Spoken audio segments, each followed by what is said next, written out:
Professeur Johan Galtung, c'est un plaisir d'avoir cet échange avec vous dans le cadre de Rachad TV. Également pour moi.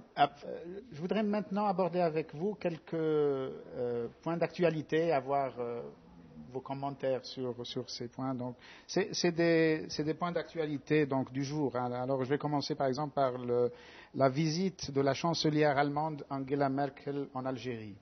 Alors, d'après les premiers éléments qu'on a eus par les médias, elle s'est rendue à Alger avec une forte délégation économique de chefs d'entreprise.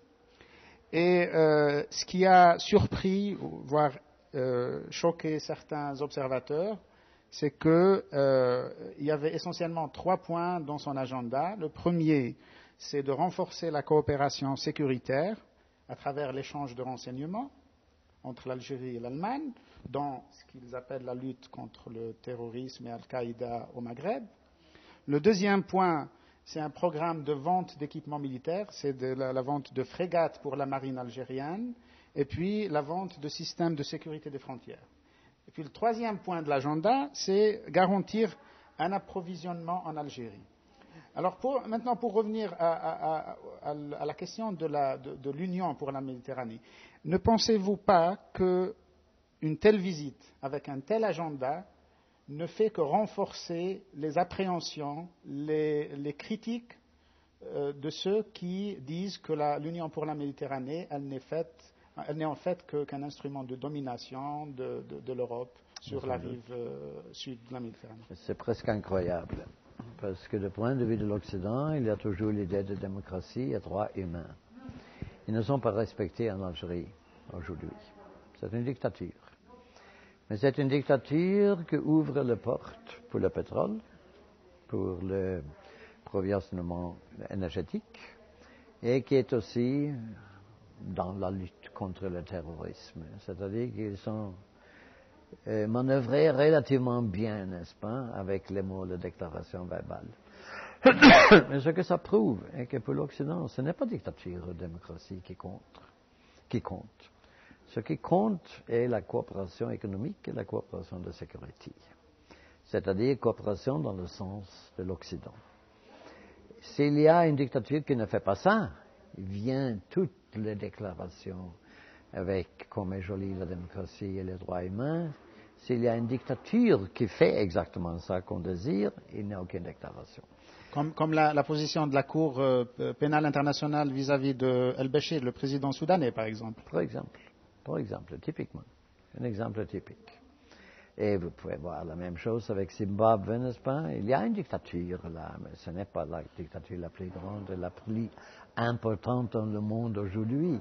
Et alors on fait énormément de choses parce que Mugabe n'est pas dans la ligne occidentale. Absolument pas du tout. Et alors, il y a des choses comme ça. Ça c'est relativement clair. Mais ça c'est aussi un peu triste. Parce que moi, dans ce livre avec le 100 conflits, etc., dans les années 70, moi j'étais très actif dans le mouvement pour la Méditerranée. Mais pas du point de vue de France, mais du point de vue d'une petite île au centre de la Méditerranée, Malte, où il y avait un mouvement. Et alors, j'habite là, j'habite en Espagne, et alors j'aime la Méditerranée comme culture.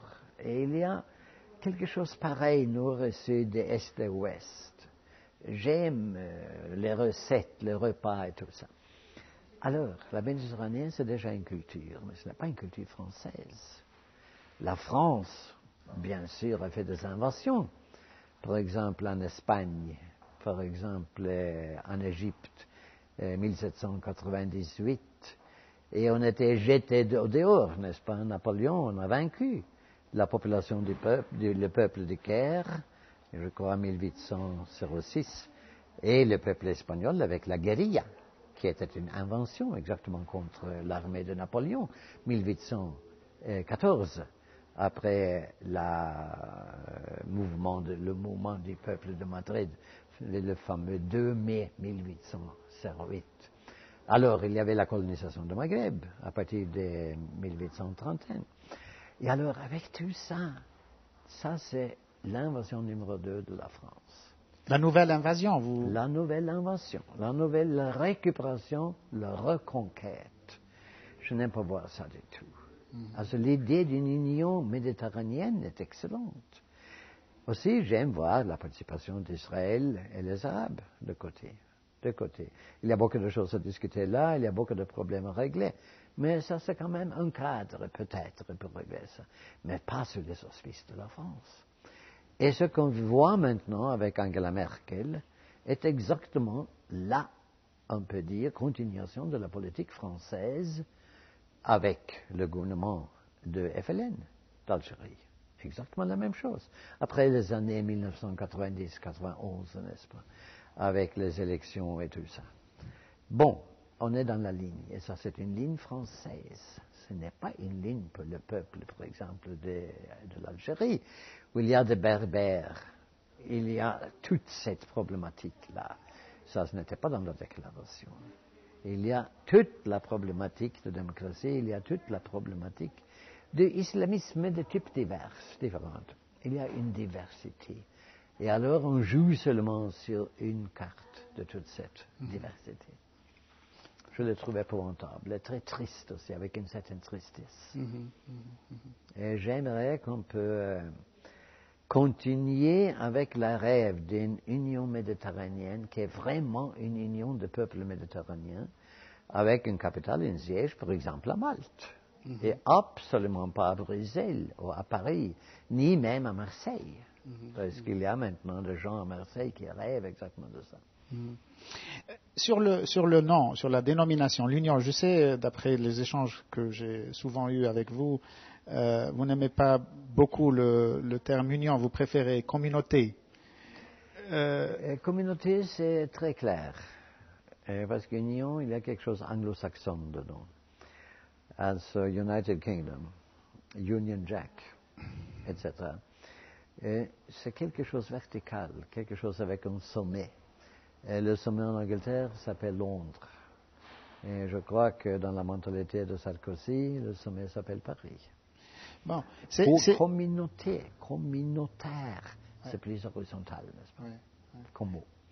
Bon, il a quand même trouvé l'astuce, Sarkozy, parce qu'il n'y a pas un seul sommet d'après le statut de cette nouvelle entité.